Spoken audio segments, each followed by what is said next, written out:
A tricky situation for Alan. Do you know about customer services or customer care? Do you understand? You have no idea what kind of manager are you? Look at you walking away. You have no idea about customer services. And will diamonds be a girl's best friend? Oh, look at her. There we go. That's lovely.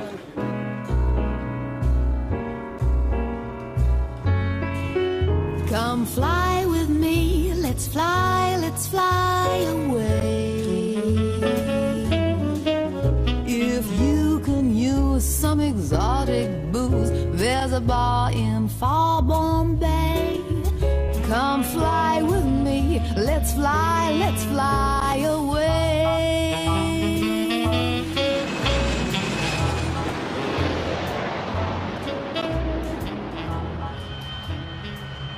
It's Thursday evening at Luton Airport, and trouble is brewing. He's still here and he's boarding, and they don't accept anyone else. So, if you want to travel to Amsterdam, it's got to be tomorrow morning at 6 o'clock. You need to go to desk 54. A delayed train has caused 7 people to miss the last Amsterdam flight of the day. On the sales desk, Cinzia Moriali has delivered the bad news, and Tony Sperling isn't happy. The plane's still here, but they're refusing us to go on the plane. And then she's just with a... I know, she's got a hard job at the end of the day, just laughing in her face sort of thing. Well, that's the way it goes. She ain't got no customer care in her, that's all. On hand to deal with the situation is Supervisor Tina Veschio. The train's late, which makes us late, which makes us all late here, so it's no fault of ours, and she's just basically telling... No, which is fair enough, OK, but the way she explains it as well is not very, very polite. There's a big smirk on her face, well, that's all we can do, boom, boom, boom, so... I was wondering if it's possible, if you can. Unfortunately, the flight is on time. Can you explain to me, just please, just make some logic of it? Why can we not get on the plane? When the flight closes, we close the flight, we pass figures to dispatch of how many people we have on the flight, how many bags we have. But we've got hand luggage, therefore can we just go, all of us have got hand luggage. There's quite a few of you, new for your calculations. By the time you're making these excuses, we've wasted 10 minutes on the flight. If you've only got hand luggage, why don't you just go on the flight? You were ready, and they've said... No, she hasn't tried nothing. All she gave is a big smirk in her face. Go away. Tomorrow morning. Passenger Toya Fronton is equally unimpressed. We've been told that if the flight is on time, we don't call Listen, dispatch. this policy does not work. We haven't called dispatch. Hello? And, your policy don't it's work. on time. Are you a manager, supervisor? Can I speak to a manager? I'll get you a manager. Someone higher than you. The only thing is, I'll get you a manager, but he's going to have the same answer. As Tony and Toya wait for a senior manager nearby at the airport's training centre, it's back to basics for pilots Mike Jameson and Tony Underwood. Easyjet has just ordered 32 new Boeing 737-700s, and new planes means new training. There's a lot of some very nice pictures in here at the moment. We're just trying to work out what all the bits do on it. But it's this is our second day, and it's beginning to come together very slowly. I'm sure after a little while they're portrayed in a lot nicer form. That's what everyone tells us. But as he says, getting used to where they are and what they're telling you and how to interpret them is something we're adjusting to. First on the controls of the £10 million simulator is Captain Mike Jameson. Positive climb. The flight simulator is designed to react exactly the same way as the real thing. But tonight it has been programmed to surprise the pilots with some heavy crosswinds. Radio 15. Go around. Wind shear ahead. Oh. 15. That was a bit sneaky. Okay. You're off my Christmas card list. That's fine. Now it's time for Mike to try a landing. 50, 40, 30, 20, 10. Oh, right. Not that very much, does it? Speed brakes. It's not one of his best. What a brake does sound. Yeah, I've gone to manual braking. By Christ, that was a bit fierce. Speed was correct. Oh, we walked away from it. That was dreadful, wasn't it? No, it wasn't. What landing? So I don't remember that. I was asleep for that bit. Close your eyes now. Yes. Out on the runway, a real 737-700 is about to leave for Amsterdam. 4 minutes is 4 minutes. But without Tony and Toya. No. We got on the train the flight leaves at 20 past 25 past, OK? Airport duty manager Alan Derbyshire has been called in to try and calm things down. It's here. Let's say now, you're too late for the flight. No, obviously we know that. We know we're Right. flight now, don't we? Right. But that ain't the situation what I've just explained to you. OK, go on. Now, I've explained to you, we were here at 5 past. Yeah? Right. We've all got hand luggage. Right. Got no luggage to put on, OK. so we could have gone. Dispatching things are going to be... No. Could have got them. No. Yeah, you could have. Yeah, it can be done. We was meant to be other at 29 airline does past. it. It's only because No, 30 minutes before flight closes for the Listen, check-in. it's not our fault we were late. It's Thames Link's fault that we were late. Well, I'm sorry. It's not our fault you were late, but you were late. You should consider things like that. No. Train delays, stuff like sorry. that. You're the only airline that does things like that. But Alan's in no mood to compromise. Are you going to be a bit more helpful? Are you going to be a bit more helpful? Sorry? Are you going to be a bit more helpful? No, not when I'm going to be treated and spoken to like that. Yeah, because, do you know why? Because it's your attitude. It's your attitude. It's your attitude. You come down through this, you came down with no consideration, nothing. Excuse me, do you know about customer services or customer care? Do you understand? You have no idea what kind of manager are you? Look at you walking away. You have no idea about customer services. Obviously, they're upset that they can't get on the flight, and two of them have reacted very badly to it. And once they start slinging insults and calling names, then it's not worth dealing with them until they've calmed down, so just leave them to it. Alan's hoping things will cool down and heads off for a break from the action. Back at the training centre, it's Tony's turn in the hot seat. Can you check the QRH for that, please? Yeah. It's hydraulics. Whatever, I'm going down. Brave man. Like Mike, he's finding it hard work. Yeah, it feels a bit strange. Sick in it. Approaching minimums. 30, 20, Oh my goodness. Come on, Get put out, it down. get out. 10. Ah, reverse is on before you get on the ground. Break 3, please. Okay. He's down safely, but it's all been a bit of a headache. Oh, ill after that. Any specials? Aspirin. Oh, it's doing my head in that. It is a bit. You're used to looking at various spaces in your scan as you're going down to land, you know, to make sure everything's going correctly, and here you're having to look differently for things. They're portrayed differently. For Mike and Tony, there will be another 60 hours practice in the simulator before they're allowed to fly the real thing. In the terminal, things still haven't cooled down. Already unhappy at Chinzea's attitude, Toya and Tony are furious with Alan for walking off. Flight's gone, can't do nothing about it. Who are you talking to?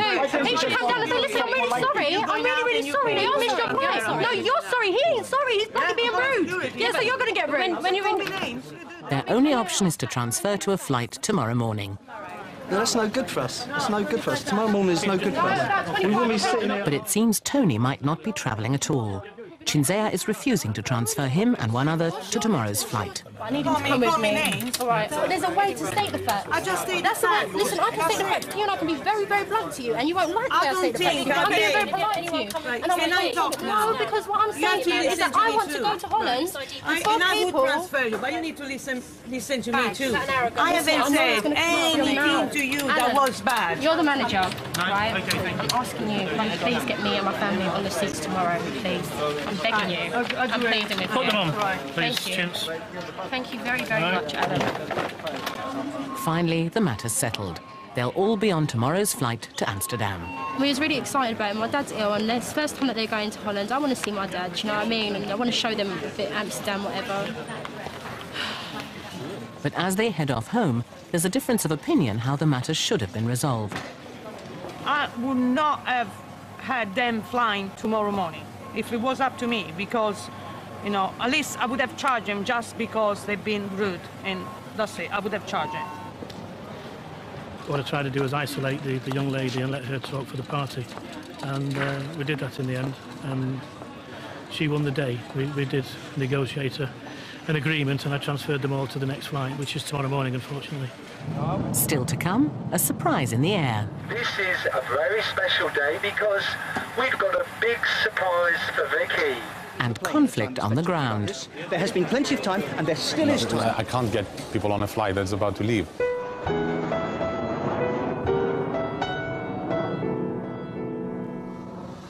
"6:20 in the morning at Liverpool Airport.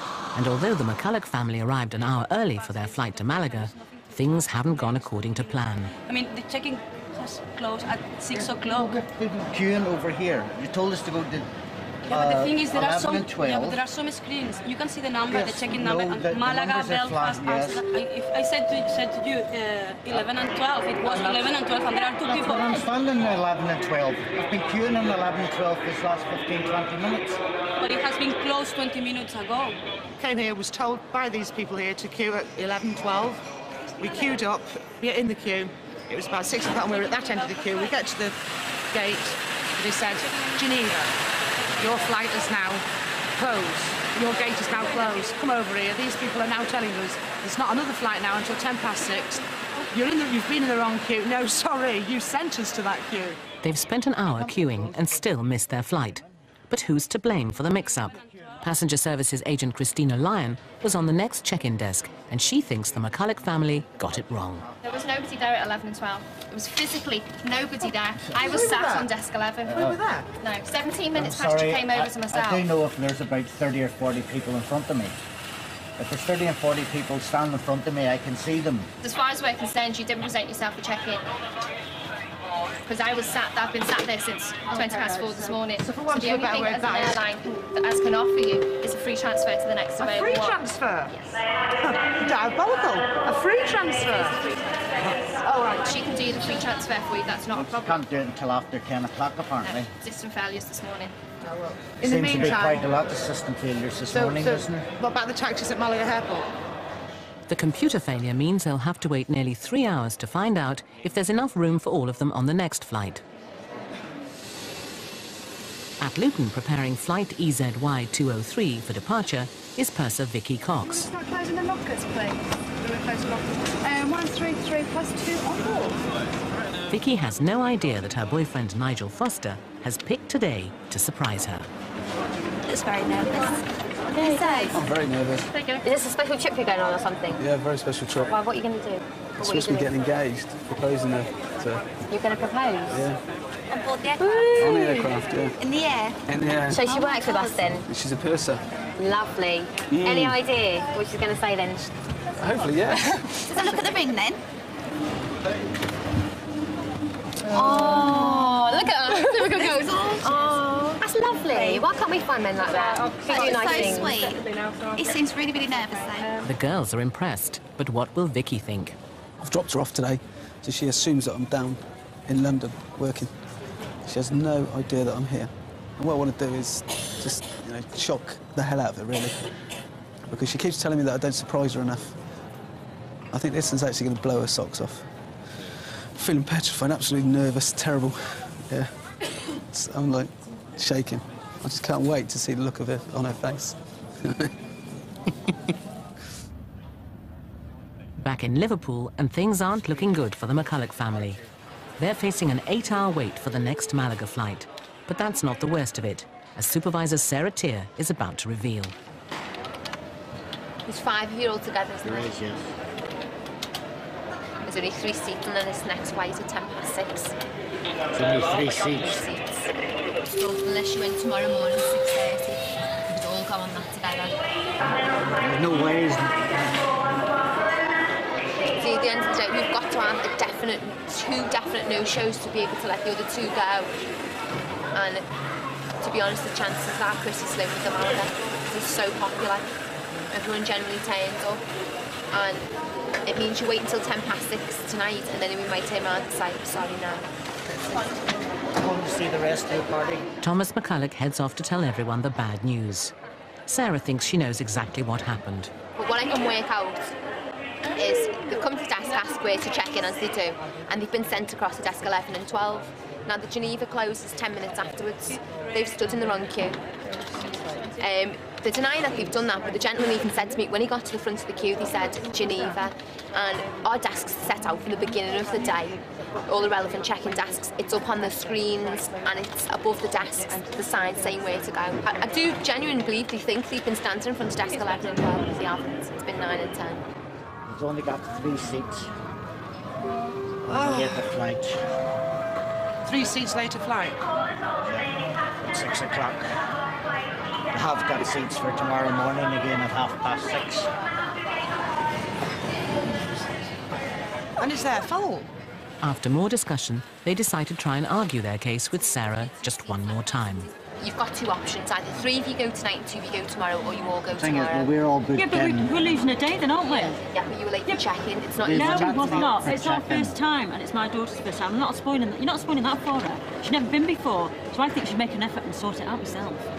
I can't actually physically throw people off a flight. I know you can't, but Christ, we were here this morning. We've been here since 5 o'clock. I think you should do something about it. If you've been here since 5 o'clock, I cannot understand why you missed the flight. Getting nowhere, the McCullochs finally make a decision. Myself and my wife will go on tonight, and her sister, and that will follow tomorrow.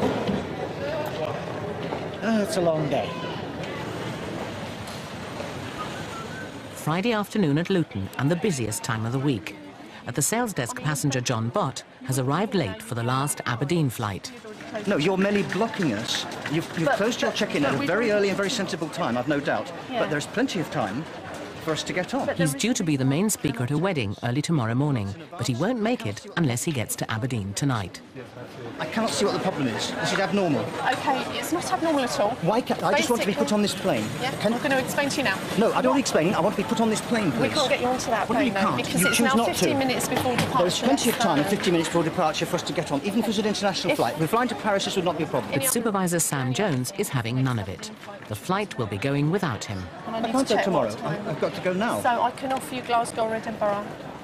I don't want to go to Glasgow, Edinburgh. I just want to get on the plane. And we stand here arguing with God knows how many officials. You could have held me by the hand and just quietly walked me to the plane in the time we spent talking about this. There has been plenty of time, and there still is time. All I can tell you is that we cannot get you on the Aberdeen because you have showed up too late for check-in. I simply don't know what to do in the situation I've been presented with. I can't make a decision. It is a very difficult situation. We've been blocked from getting onto a plane that we're able to get on. I'm being presented with options which are useless. Mr. Bott's still not happy.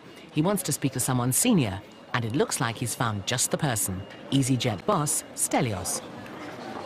Mr. Bott decides to try his luck. Meanwhile, outside the terminal, Nigel is on his way to the Amsterdam flight. On board, girlfriend Vicky still has no idea of what's in store. OK, I'll sit the captain then. Purser Bob Brain is in on the secret. Her boyfriend's on his way to the aircraft now, and the main thing that I've got to do is keep him out of sight. It's going to be difficult, we know it is, very quick flight. At some point during the flight, we're going to, well, we plan to hide him in the toilet. Now, whether this will work or not, I don't know. My job today, really, is to keep the boyfriend out of sight until we want her to see him. That could be very difficult. Just time for some last-minute nerves.